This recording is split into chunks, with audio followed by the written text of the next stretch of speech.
Danko bafethu, Kaizer Chiefs True News Sport. Welcome home bafethu. Kule game bafethu, that's the only thing that we needed.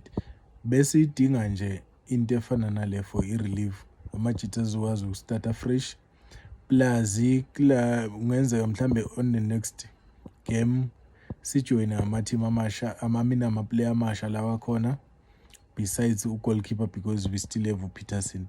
Maybe Muloisane, maybe Mtasingwa, maybe Upili.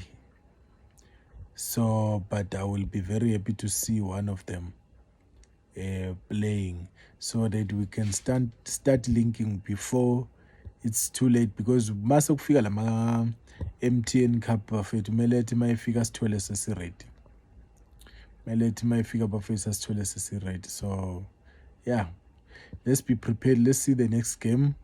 But kule game lena abayidlalile first, there was a lack of combination somewhere.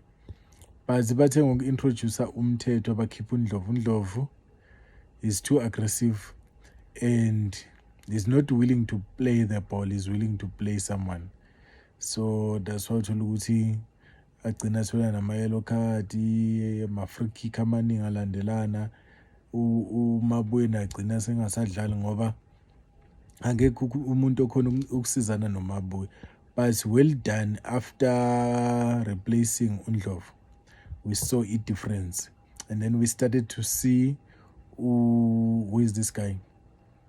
When he came in, Uduba, and then nakuleli side lika Chislett no Batman, but I'm not happy kakhulu ngo Chislett ngokuthi drop wide too much.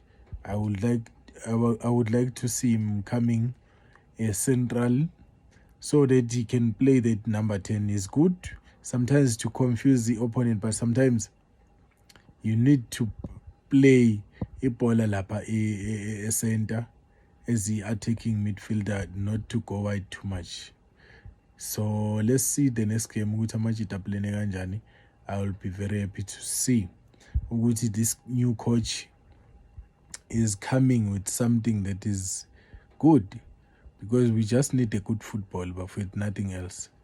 Dango, Aikale.